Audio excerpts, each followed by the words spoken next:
जुन्या नोटांनी थकलेले कर भरण्याचा मोठा धडाका आता लोकांनी सुरू केला आणि याचाच परिणाम म्हणून राज्यात महापालिकांसोबतच नगरपालिकांच्या तिजोऱ्यांमध्ये सुद्धा काही तासातच कोट्यवधी रुपये जमा झालेत।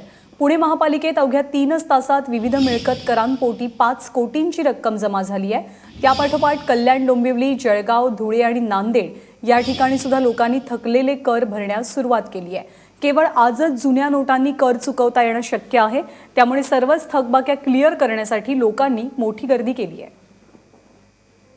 ही पुण्याची दृश्य आहेत। इतर वेळेला खरं तर महानगरपालिकेच्या कर्मचाऱ्यांना लोकांच्या मागे मागे फिरावं लागतं की महापालिकेचे कर चुकवू नका, वेळेत कर भरणा करा। परंतु आज जेव्हा लोकांची अडचण झालेली आहे जुन्या नोटांमुळे, तेव्हा लोकांनी महानगरपालिकेत धाव घेतली आणि अवघ्या 3 तासात तब्बल 5 कोटी रुपयांचा कर गोळा झालाय। मंदार गोंजारी आपल्यासोबत आहेत। मंदार, काय दृश्य आहे पुणे महानगरपालिकेच्या ऑफिसेसमध्ये?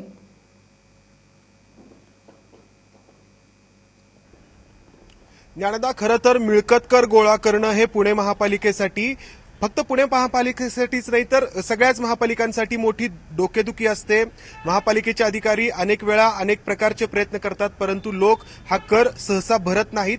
परंतु आज नेमकं उलट चित्र पाहायला मिळतंय। लोक स्वतःहून हा कर भरण्यासाठी गर्दी करतायत। याचं कारण आहे साहजिकच 500 आणि 1000 रुपयांच्या आधीच्या नोटांवरती घालण्यात आलेली बंदी।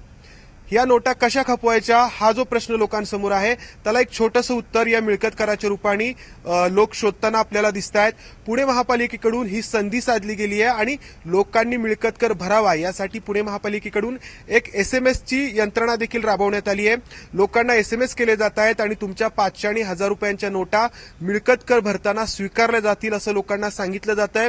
त्याचबरोबर हे मिळकत कर भरावा यासाठी पुणे शहरामध्ये एकूण 27 ठिकाणी मिळकत कर भरणा केंद्र सुरू करण्यात आलेली आहेत आणि ही केंद्र सकाळी 7 ते रात्री 12 वाजेपर्यंत सुरू राहणार आहेत। आणि पुणे महापालिकेकडून हे जे पाऊल उचललं गेलंय त्याला लोकांकडूनही मोठ्या प्रमाणात प्रतिसाद आपल्याला मिळत असल्याचं दिसतंय।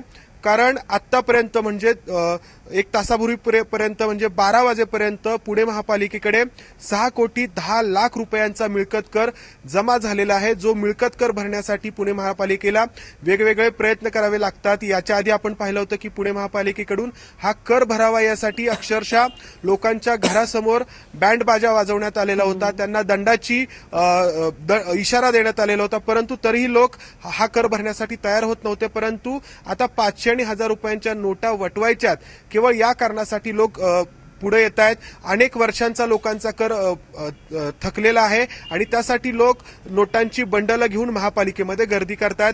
ज्या ठिकाणी हा कर गोळा करण्यासाठी केंद्र उभा करण्यात आलेले आहेत त्या ठिकाणी गर्दी करतायत। ज्ञानदा, मंदार, धन्यवाद सगळ्या सविस्तर माहितीबद्दल।